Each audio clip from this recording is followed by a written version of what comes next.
CST 466 data മൈനിങ്ങിൽ 1.4 data mining concepts and application ഈ ഒരു വീഡിയോ ആണ് നമ്മൾ ഇന്ന് ഡിസ്കസ് ചെയ്യുന്നത്. അതിൽ നോളജ് ഡിസ്കവറി KDD അതെന്തൊക്കെയാണെന്നാണ് നമ്മൾ നോക്കാൻ പോകുന്നത്. സോ ഡേറ്റ മൈനിങ് എന്ന് പറഞ്ഞാൽ it is a process of discovering the patterns. ഒരു ഡേറ്റ എടുത്തിട്ട് അതിൻ്റെ അകത്തുള്ള പാറ്റേൺസും ട്രെൻഡ്സും അതിലെ ഇൻസൈറ്റ്സും ഒക്കെ കണ്ടുപിടിക്കലാണ് എന്ത് ഡേറ്റ മൈനിങ് എന്ന് പറയുന്നത്. So it is the most useful technique four ഏറ്റവും കൂടുതൽ ബിസിനസ് ആൾക്കാർക്കും റിസർച്ചേഴ്സിനും ഒക്കെ യൂസ്ഫുൾ ആണ് ഡേറ്റ മൈനിങ്. സോ അത് യൂസ് ചെയ്യുന്നത് ഡേറ്റ മൈനിങ് നമ്മൾ വേറൊരു പേരും കൂടി പറയും, നോളജ് ഡിസ്കവറി ഇൻ ഡേറ്റാബേസ് അല്ലെ. നോളജ് ഡിസ്കവർ ചെയ്യണം ഡേറ്റാബേസിൽ നിന്ന് നോളജ് ഡിസ്കവർ ചെയ്യുന്നതാണ്.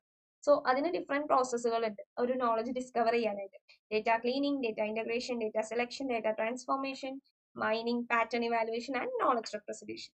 സോ ഫസ്റ്റ് നമുക്ക് KDD പഠിക്കുന്നതിന് മുമ്പ് നമുക്ക് ഡേറ്റ മൈനിങ്ങിലെ സ്റ്റേജസ് എന്തൊക്കെയാണെന്ന് നോക്കാം. First business understanding.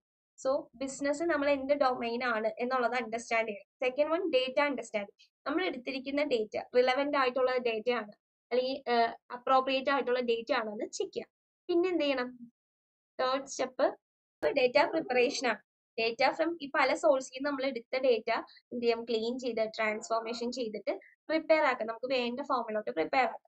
ഇനി മോഡലിംഗ് എന്ന് പറഞ്ഞാൽ മാത്തമാറ്റിക്കൽ മോഡൽസ് അതിൽ നിന്ന് നമ്മൾ create scenario to test the validity of the model. നമ്മൾ ഉണ്ടാക്കിയിരിക്കുന്ന മോഡൽ വാലിഡ് ആണോ എന്ന് ടെസ്റ്റ് ചെയ്യാൻ പറ്റും.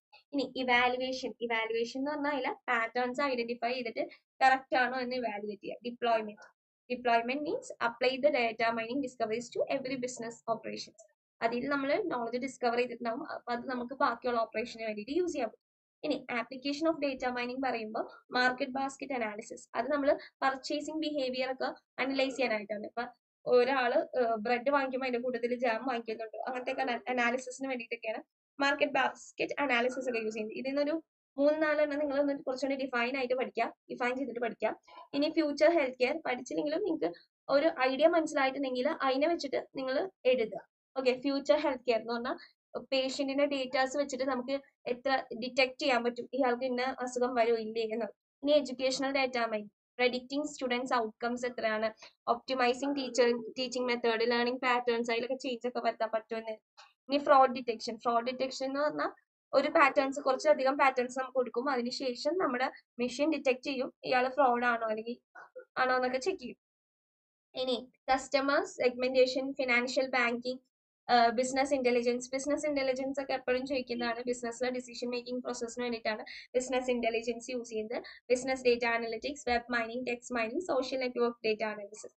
ഓക്കെ, അപ്പൊ അതൊക്കെ ഒന്നും കൂടി ഡിഫൈൻ ചെയ്ത് പഠിക്കുക, ഒരു 3-4 എണ്ണം. ഇനി നമുക്ക് KDD-യിലോട്ട് പോകാം, knowledge discovery in database. Okay, അപ്പൊ it is a process that involves extraction of useful previously unknown data from a large data set അല്ലെ.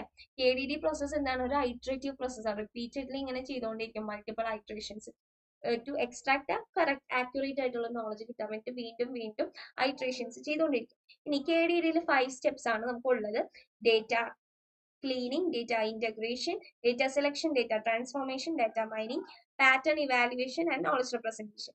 ഇനി ഇതിൽ നിങ്ങൾ എല്ലാവരും പഠിച്ചില്ലെങ്കിൽ ഈ കുറച്ച് സ്റ്റെപ്സ് കറക്റ്റ് ആയിട്ട് പഠിക്കുക. സെലക്ഷൻ, അപ്പോൾ ഡേറ്റ സെലക്ഷൻ മീൻസ് എന്താ ചെയ്യുക, പല ഡിഫറെന്റ് സോഴ്സിൽ നിന്നുള്ള ഡേറ്റ നമ്മൾ സെലക്ട് ചെയ്യാം. നമുക്ക് ഈ ഒരു ഡയഗ്രാം വെച്ചിട്ട് പഠിക്കാതായിരുന്നു. ഓക്കെ, അപ്പോൾ ഡേറ്റ ക്ലീനിങ്, ഫസ്റ്റ് നമുക്കുള്ള ഡേറ്റയിൽ നിന്ന് എന്ത് ചെയ്യുക, റിമൂവ് ദ നോയ്സ്, ഇൻകൺസിസ്റ്റന്റ് ആയിട്ടുള്ള ഡേറ്റ, ഇതിനെയൊക്കെ നമ്മൾ റിമൂവ് ചെയ്യുക. അതാണ് ഡേറ്റ ക്ലീനിങ് ആൻഡ് ഇന്റഗ്രേഷൻ എന്ന് പറയുന്നത്. ഒരു ഡേറ്റാബേസ് എടുക്കുകയാണെങ്കിൽ ക്ലീനിങ് ആൻഡ് ഇന്റഗ്രേഷൻ ചെയ്യണം. ഇന്റഗ്രേഷൻ എന്ന് പറഞ്ഞാൽ മൾട്ടിപ്പിൾ ഡേറ്റ സോഴ്സിൽ നിന്നായിരിക്കുമല്ലോ, പല സോഴ്സുകളിൽ നിന്നുള്ള ഡേറ്റ എല്ലാവരും കൂടി ചേർന്നിട്ട് ഒരൊറ്റ ഒരു സോഴ്സിലോട്ട് മാറ്റണം. അതാണ് ഡേറ്റ ഇന്റഗ്രേഷൻ എന്ന് പറയുന്നത്. ഇനി ഡേറ്റ സെലക്ഷൻ, അതിന് നമുക്ക് റെലവെന്റ് ആയിട്ടുള്ള ഡേറ്റ മാത്രം സെലക്ട് ചെയ്യണം. അതുപോലെ ഡേറ്റ ട്രാൻസ്ഫോർമേഷൻ, നമുക്ക് വേണ്ട രീതിയിൽ അതിനെ മാറ്റണം.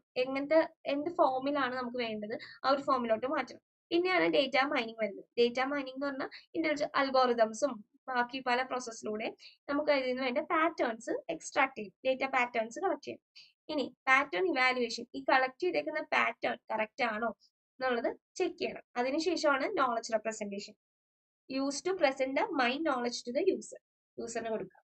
ഇനി പാറ്റേൺ ഇവാലുവേഷൻ മൊഡ്യൂളിൽ എന്ത് ചെയ്യാം, interact data mining module to focus the search towards interesting ആയിട്ടുള്ള പാറ്റേൺസ് അതിൽ നിന്ന് കിട്ടുന്നുണ്ടോ എന്ന് ചെക്ക് ചെയ്യാം.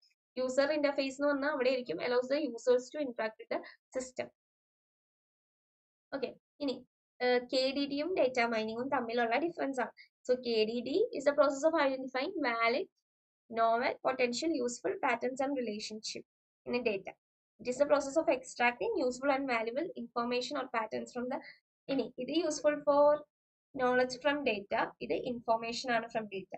ഇവിടെ ക്ലീനിങ് ഇന്റഗ്രേഷൻ പോലത്തുള്ള പ്രോസസ്സുകളാണ് ചെയ്യണമെങ്കിൽ ഡേറ്റ മൈനിങ്ങിൽ അസോസിയേഷൻ ക്ലാസിഫിക്കേഷൻ പോലുള്ള റൂൾസ്. ഇവിടെ സ്ട്രക്ചേർഡ് ഇൻഫോർമേഷൻ റൂൾ മോഡൽസ് ഒക്കെ ഉണ്ടാവും. ഇവിടെ പാറ്റേൺ അസോസിയേഷൻസ് ഒക്കെയാണ് ഔട്ട്പുട്ട് ആയിട്ട് കിട്ടുന്നത്. ഇനി ഫോക്കസസ് ഓൺ യൂസ്ഫുൾ നോളജ്, ഇവിടെ focuses on discovering the patterns. Okay, അപ്പൊ നെക്സ്റ്റ് ടോപ്പിക് ആണ് 1.5. അത് നമ്മൾ നെക്സ്റ്റ് വീഡിയോയിലേക്ക് ഡിസ്കസ് ചെയ്യും. Thank you.